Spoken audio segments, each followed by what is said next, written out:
2 minute সময় নিয়ে শুনবেন। কে লিখেছেন জানি না, কিন্তু অসাধারণ। 1 মা 9 মাস বহন করেন, বাবা 25 বছর ধরে বহন করেন। উভয়েই সমান, তবুও কেন বাবা পিছিয়ে আছেন তা জানেন না। 2 মা বিনা বেতনে সংসার চালায়, বাবা তার সমস্ত বেতন সংসারের জন্য ব্যয় করেন।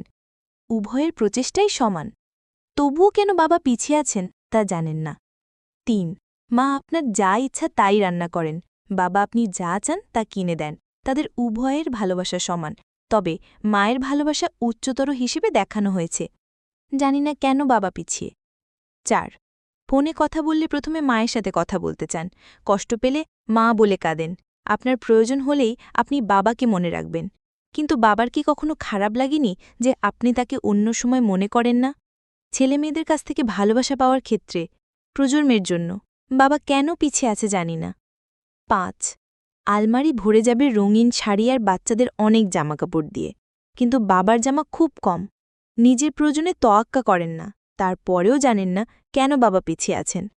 6 মায়ের অনেক সোনার অলংকার আছে, কিন্তু বাবার একটাই আংটি আছে যেটা তার বিয়ের সময় দেওয়া হয়েছিল। তবুও মা কম গহনা নিয়ে অভিযোগ করতে পারেন, আর বাবা করেন না। তারপরও জানি না কেন বাবা পিছিয়ে। 7 বাবা সারা জীবন কঠোর পরিশ্রম করেন পরিবারের যত্ন নেওয়ার জন্য, কিন্তু যখন স্বীকৃতি পাওয়ার কথা আসে, কেন জানি না তিনি সবসময় পিছিয়ে থাকেন। 8 মা বলে আমাদের এই মাসে কলেজের টিউশন দিতে হবে, দয়া করে আমার জন্য একটি উৎসবের জন্য শাড়ি কিনবে, অথচ বাবা নতুন জামাকাপড়ের কথাও ভাবেননি। দুজনেরই ভালোবাসা সমান, তবুও কেন বাবা পিছিয়ে আছে জানি না। 9 বাবা মা যখন বুড়ো হয়ে যায় তখন বাচ্চারা বলে মা ঘরের কাজ দেখাশোনা করার জন্য অন্তত উপকারী, কিন্তু তারা বলে বাবা অকেজো।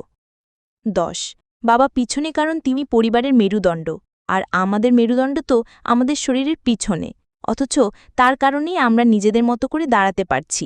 সম্ভবত এই কারণেই তিনি পিছিয়ে আছেন। জানি না কে লিখেছে, কুড়িয়ে পাওয়া। সমস্ত বাবাদেরকে উৎসর্গ করছি। সালাম জানাই পৃথিবীর সকল বাবাদেরকে।